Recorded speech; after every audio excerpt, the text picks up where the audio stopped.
बिस्मिल्लाहिर्रहमानिर्रहीम इय्याका नअबुदु व इय्याका नस्तईन। मेरे पाकिस्तानियों, मैं अभी रात के तकरीबन 12 बजने लगे हैं, तो मैं आपके सामने सिर्फ मुख्तसर बात करना चाहता हूँ। और वो बात है ये जो सारा तोशाखाना का ड्रामा चल रहा है। तो मैं ये वाज़ेह कर दूं कि ये ज़रूरी आपका समझना है कि ये तोशाखाना ये है क्या। ये तोशाखाना 70 साल से एक ही कानून बना हुआ है तोशाखाना का, जो जिसको भी तोहफे मिलते हैं 70 साल से, चाहे prime minister, president, minister, army chief, वो सारों का एक ही कानून है। उसी कानून के मुताबिक जो भी तोशाखाना से मैंने चीजें ली, उस कानून के मुताबिक चला। अब ये केस जो तोशाखाना का चलना शुरू हुआ, ये आपको समझना चाहिए कि इस केस के ऊपर, ये तोशाखाना केस के ऊपर मेरे घर के ऊपर हमला हुआ। 4 दिन पहले पुलिस पहुंच गई कि जी आपने वो तोशाखाना का एक मैजिस्ट्रेट के सामने केस सुनने जाना है। 4 दिन पहले पुलिस पहुंच गई और यहां पूरा मेरे घर के ऊपर 26 घंटे अटैक हुआ। मुझे जब 9 मई को गैर आईनी और कानूनी तौर पे अगवा किया गया इस्लामाबाद हाई कोर्ट से, तो मुझे जब जेल में ले गए पुलिस लाइंस में, वहां मुझे एकदम पता चलता है कि एक जज साहब, जज हुमायूं दिलावर वहां बैठे हुए हैं और वो आपके ऊपर तोशाखाना के केस के ऊपर कोई कार्रवाई करना चाहते हैं। ना मेरा वकील, ना मुझे केस का पता, और पता चलता है कि वो उधर आके मेरे ऊपर फर्द जुर्म लगा के चले जाते हैं। फर्द जुर्म लगा सकते ही नहीं जब तक कि मेरे ऊपर, जब तक मुझे पूरी तरह बताया ना जाए कि वो है क्या, मेरे सामने फर्द जुर्म लगता है या मेरे वकील के सामने। जब हमें यह पता चला, उससे अगले दिन हमने रिक्यूजल का कहा। हमने कहा जी हमें इन जज साहब से जिस तरह इन्होंने कार्रवाई किया है, हमें कोई इंसाफ की तवक्को नहीं है। ये 11 मई को हमने किया।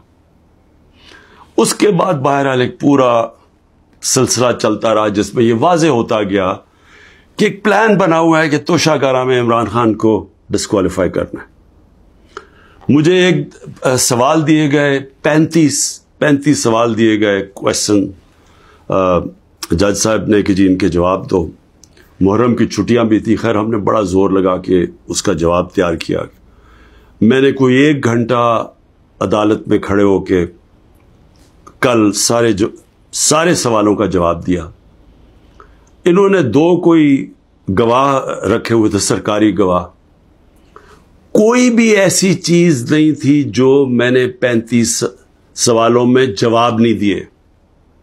एक एक चीज का जवाब दिया।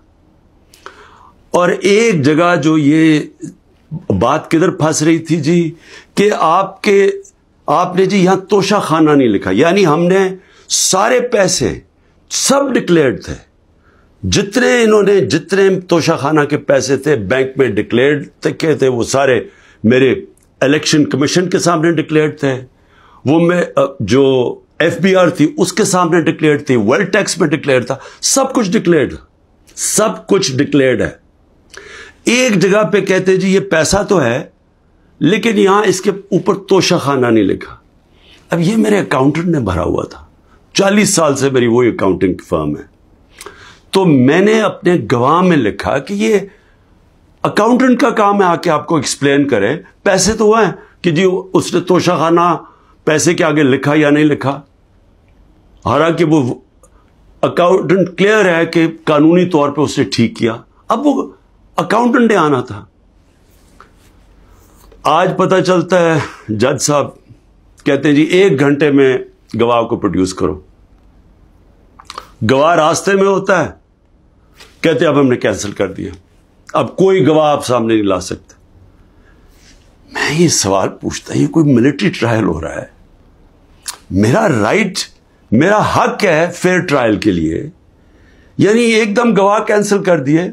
मैंने कोई 5-6 गवाह लेके आने थे ताकि वो एक्सप्लेन करे। जो 35 क्वेश्चंस इन्होंने भेजे, उनके जवाब में मुझे मौका तो मिले कि अगर कोई पूछे, मेरे वकील उनको سمجھانے کے لیے گواہ تو اس لیے ہوتے ہیں، گواہی سارے کینسل کر دیے، اور آج اب ایسے لگ رہا ہے کہ کل فرد جرم قائم کر دیں گے. یعنی مجھے سمجھ نہیں آ رہی کہ یہ جلدی اتنی کیا ہے.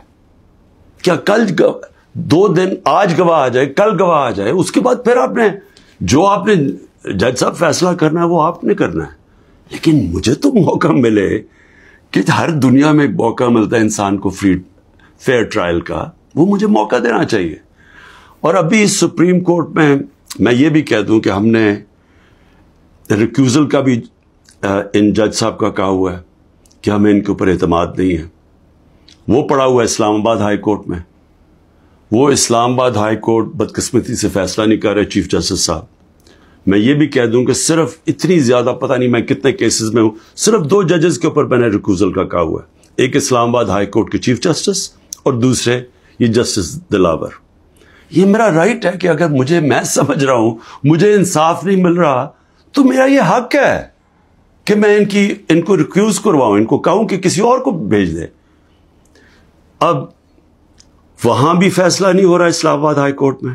ہم سپریم کورٹ میں گئے ہیں، سپریم کورٹ کہہ رہے ہیں کہ اسلام آباد ہائی کورٹ فیصلہ کرو، اور سپریم کورٹ نے کہا کہ تب تک انہوں نے جسٹس دلاور نے فیصلہ نہیں کرنا جب تک کہ یہ اس کے اوپر فیصلہ نہیں ہوتا ٹرانسفر پہ.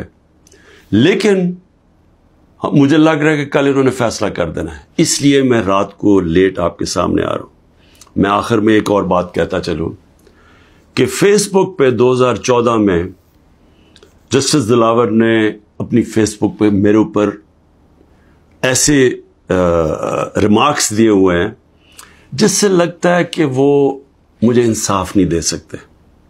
یعنی ان کی ایک پرسنل ڈسلائک اس میں سامنے آ رہی ہے. ہم نے یہ چیف جسٹس صاحب اسلام آباد والوں کو کہا کہ دیکھیں یہ پریجوڈسڈ ہے. انہوں نے جا کے ایف آئی اے کو کہا کہ بتاؤ کہ جناب یہ ٹھیک ہے یا نہیں، یہ جو فیس بک پہ ان کی پوسٹ تھی. ایف آئی اے نے وہ چیک کر کے کہ کیونکہ وہ ڈیلیٹ کر چکے تھے پوسٹ، انہوں نے واپس کہا دی تو پوسٹ ہی نہیں ہے. دیکھیں بڑا آسان کام ہے. اگر آپ اس ملک پہ انصاف چاہتے ہیں، میں چیف جسٹس صاحب اسلام آباد آپ کو بھی کہتا ہوں اور ایف آئی اے آپ کو بھی کہتا ہوں، ایک فیس بک کو ایک صرف لیٹر جانا چاہیے آپ سے، ایک ای میل کریں کہ یہ کیس ہو رہا ہے. 90 دن تک ان کے پاس ریکارڈ ہوتا ہے. اگر آپ ڈیلیٹ بھی کر دیں کوئی پوسٹ تو 90 دن تک فیس بک کے پاس اس کا ریکارڈ ہے. صرف ایک ای میل کی ضرورت ہے. پتہ چلوا لیں کہ کیا انہوں نے واقعی انہوں نے پوسٹ کی تھی یا انہوں نے نہیں کی تھی. آدھے گھنٹے میں سارا اس کا پتہ چل جائے گا کہ کیا جسٹس دلاور نے واقعی وہ میرے اوپر جو بڑی ان کا مائنڈ شو کرتا ہے کہ وہ شاید میرے سے انصاف نہ کر سکیں، وہ پوسٹ میں ریفلیکٹڈ ہے. پتہ چل جائے گا کہ ہے یا نہیں ہے. تو ہم صرف میں یہاں بیٹھا ہوا ہوں، 200 کیسز ہونے لگے ہیں، ایک فیس کرنے کے لیے تیار ہوں، فیس کر رہا ہوں. پچھلے 2 مہینے میں 350 عدالت میں کیسز کے اندر میری پیشی ہو چکی ہے. 350، یہ بھی ریکارڈ ہے. میں آگے بھی تیار بیٹھا ہوں، لیکن صرف یہ چاہتا ہوں کہ انصاف ملے. اور انصاف ملنا کوئی مشکل کام نہیں ہے. اگر صرف مجھے یہ موقع دیا جائے کہ اگر میں یہ سمجھتا ہوں کہ کوئی جج میرے سے انصاف نہیں کر رہا تو یہ میرا حق ہے کہنا کہ جی ٹرانسفر کر دیں کیس کسی اور جج کو. تو میں ابھی بھی امید رکھتا ہوں کہ کل فیصلہ کرنے سے پہلے اسلام آباد ہائی کورٹ اور سپریم کورٹ میری بات سنیں گے تاکہ مجھے فیئر ٹرائل مل سکے. شکریہ.